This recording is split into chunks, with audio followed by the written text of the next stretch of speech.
Hello friends, welcome back to my channel. तो episode के starting में हमें एक पास्ट का सीन दिखाया जाता है जिसमें हम जुक को देखते हैं और यहाँ पर हम देखते हैं कि जब सीओ के माता पिता की मौत हुई थी तो उस समय सीओ बहुत छोटी थी और फिर जुक ने उसको पाल पोस कर बड़ा किया। लेकिन जैसे जैसे सीओ बड़ी होते गई जुक का ध्यान उससे हटता गया क्योंकि तब जुक अपने काम पर ध्यान देने लगा था। और यहाँ पर हम प्रेजेंट में जुक को देखते हैं जो कि पुलिस स्टेशन में सबकी एसलाइन देख रहा होता है। जैसा हमें पता है कि इसे लास्ट एपिसोड में चश्मा मिल गया था और ये डॉन के सर पर 2 लाइंस देखता है। तो अब जुक डॉन से पूछने लग जाता है कि क्या तुमने शादी से पहले किसी और को भी डेट किया था। डॉन कहता है कि हाँ, मैंने एक लड़की को डेट किया था। और डॉन जो होता है वो काफी अच्छा इंसान होता है और उसने शादी के बाद किसी और से अफेयर नहीं रखा। और ये देखकर जुक काफी हैरान हो जाता है। और तभी हम देखते हैं कि पुलिस स्टेशन में एक यूनजीना नाम की लड़की आती है जो कि आइडियल ट्रेनी है, जो कि अच्छा डांस कर लेती है और वो उनसे बोलती है कि मेरा रेप हुआ है। और यहाँ पर हम जुक को देखते हैं जो कि सीओ के बॉयफ्रेंड को हॉस्पिटल लेकर आया होता है ताकि वो उसकी एसलाइन चेक कर सके कि वो किससे कनेक्ट हो रही है। लेकिन वो इससे कनेक्ट नहीं हो रही होती है। तो फिर जुक कहता है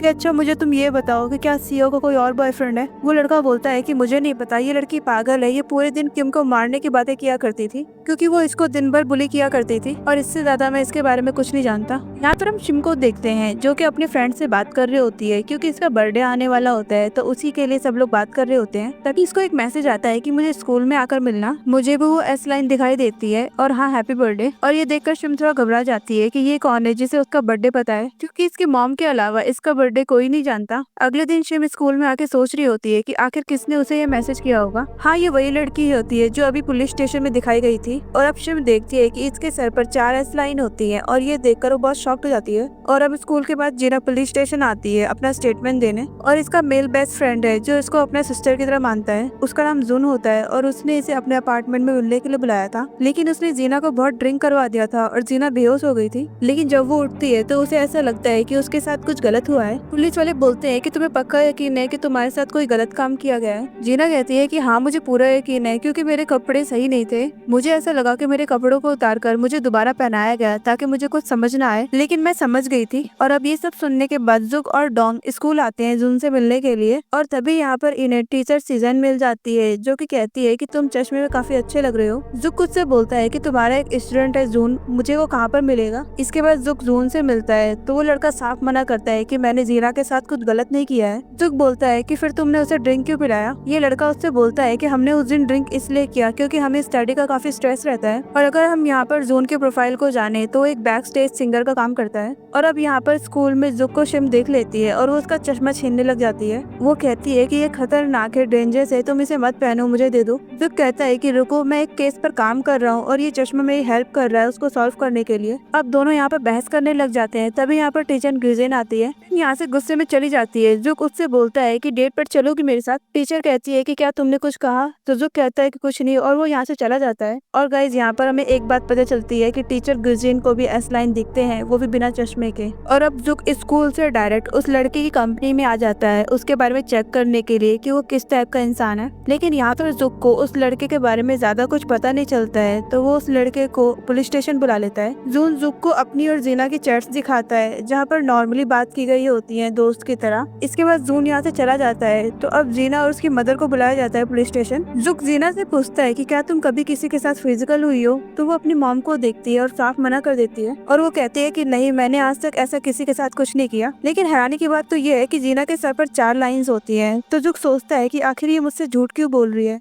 लेकिन जुक ने जून को भी यहाँ बुलाया होता है और दरवाजा खोलता है और वो सोचता है कि अगर इनके बीच कुछ हुआ होगा तो इनकी एस लाइन कनेक्ट होगी। लेकिन उनकी एस लाइन कनेक्ट नहीं होती है। तो यहाँ पर जून पूरी तरह से बेगुनाह साबित हो जाता है। रात में जुक घर आ जाता है और शिम भी उसे मिलती है और दोनों चश्मे के बारे में बात करने लग जाते हैं। जुक का मानना है कि चश्मे को अच्छे काम के लिए भी यूज किया जा सकता है। और अब वो शिम को उसकी और उसकी मॉम की फोटो देता है और कहता है कि मैं जानता हूँ कि तुम्हारे साथ क्या हुआ था, लेकिन तुम खुद को उसके लिए ब्लेम मत करो, उसमें तुम्हारी कोई गलती नहीं थी, तुमने अपनी फैमिली को खत्म नहीं किया है। शिम पूछती है कि वैसे तुम कौन से केस पर काम कर रहे हो, तो जुक बताता है कि जीना के रेप केस में, जो कि तुम्हारी क्लासमेट है। और अब यहाँ पर हमें वही सीन दिखाया जाता है जब शिम जीना को घूर घूर कर देख रही थी और सोच रही थी कि कल तक तो इसके सर पे कोई लाइंस नहीं थी और 4 लाइंस कैसे हैं। और यहाँ पर हमें कंफर्म हो जाता है कि जीना के साथ कुछ तो गलत हुआ है, मतलब कि वो किसी के साथ तो फिजिकल हुई है। यहाँ पे जुक और डोंग जून के अपार्टमेंट में आए होते हैं छानबीन करने के लिए कि उन्हें कुछ तो सबूत मिल जाए जिससे साबित हो सके कि यहाँ पर कुछ तो गलत काम हुआ था। यहाँ पर हम शिम को देखते हैं जो कि उसी होटल में आई होती है जहाँ पर जुक को चश्मा मिला था। तभी यहाँ पर इसका दोस्त जुनशो आ जाता है और वो पूछता है कि तुम यहाँ पर क्या कर रही हो, और अब दोनों के बीच में बातें होने लगती हैं और अचानक से दोनों किस करने लग जाते हैं। और यहाँ पर डोंग और जुक अभी भी जुन के अपार्टमेंट के कूड़ेदान की छानबीन कर रहे होते हैं। सॉरी, ये कोई कूड़ेदान नहीं होता है, बल्कि ये वो जगहें होती है जहाँ पर कोरिया के लोग अपने पुराने कपड़े को दान करते हैं। तो शायद अब यहाँ पर इनको कोई सबूत मिल जाए, कोई क्लोथ्स या बेडशीट। और हम देखते हैं कि यहाँ पुलिस स्टेशन में जून को बुलाया गया होता है क्योंकि जुक को इसी के ऊपर शक होता है। तो जून बोलता है कि मैंने कुछ नहीं किया है, जीना नहीं, हमने शराब मंगाया था, उसी ने हमें शॉप पर भेजा था, अगर तुम चाहो तो सीसीटीवी कैमरास चेक करवा लो। और यहाँ पर हम देखते हैं कि जून और उसके 3 फ्रेंड होते हैं, मतलब कि 4 फ्रेंड होते हैं जो अपार्टमेंट से निकलकर शॉप में जाते हैं। इसमें 2 लड़के ऐसे थे जिनके सर पर कोई लाइंस नहीं थी और बाकी 2 लड़कों के सर पर लाइन थी। लेकिन जब वो लड़के अपार्टमेंट से बाहर निकले तो उन सभी के सर पर एस लाइंस थी, मतलब उन्होंने अपार्टमेंट के अंदर कुछ तो गलत किया है। मतलब इन चारों लड़कों ने उस लड़की को बेवकूफ बनाकर उसको ड्रिंक करवा के उसके साथ गलत काम किया। लेकिन जीना को पता नहीं है कि उसके साथ एक ने नहीं बल्कि 4 लोगों ने गलत काम किया है। और हम स्कूल में देखते हैं कि यहाँ पर जीना की जो एस लाइन होती है वो 3 लड़कों से जाकर कनेक्ट हो रही होती है। और अब जुक यहाँ पर आ गया होता है और वो इन तीनों लड़कों को उठाकर पुलिस स्टेशन में ले जाता है। और इनमें से एक लड़का तो रोने लग जाता है और बोलता है कि मुझे घर जाने दो। अब जुक उस लड़के को उठाकर उसी स्टोर के पास ले आता है जहाँ से उन्होंने शराब खरीदी थी। वो लड़का बोलता है कि तुम मुझे कहाँ पर लेके आ गए, और वो यहाँ से भागने लगता है। और अब जुक उसको पकड़ लेता है और वो लड़का बताता है कि ये सब जून ने ही प्लान किया था कि हम पहले जीना को बुलाएंगे, उसको शराब पिलाएंगे, फिर ऐसा ऐसा करेंगे। और यहाँ पर जून मानने के लिए रेडी नहीं होता और कहता है कि इसके लिए सबूत लेकर आओ कि मैंने ये सब करवाया। तो जुक बोलता है कि मेरे पास 3 गवाह हैं। इसके बाद जुक घर जाता है जहाँ पर वो शिम से मिलता है और वो बताता है कि फाइनली वो 3 क्रिमिनल्स मिल गए हैं जिन्होंने जीना के साथ गलत किया था। शिम कहती है कि उन लोगों का क्या होगा, क्या उनको सजा मिलेगी? जुक कहता है कि पता नहीं, मैंने अपनी तरफ से तो सारा काम कर दिया है, अब ये कोर्ट तय करेगा कि उनको सजा मिलेगी या नहीं। और अब शिम जुक से बात करती है कि तुम्हारे सर पर इतनी सारी एस लाइन क्यों है? और वो कहती है कि अगर मेरे सर पर इतनी सारी लाइंस होती तो मैं चुल्लू भर पानी में डूब मरती। जुक कहता है कि तुम मेरा मजाक बनाना बंद करो। तभी जुक के पास कॉल आ जाती है क्योंकि उसके पिताजी हॉस्पिटल से फिर से गायब हो गए थे,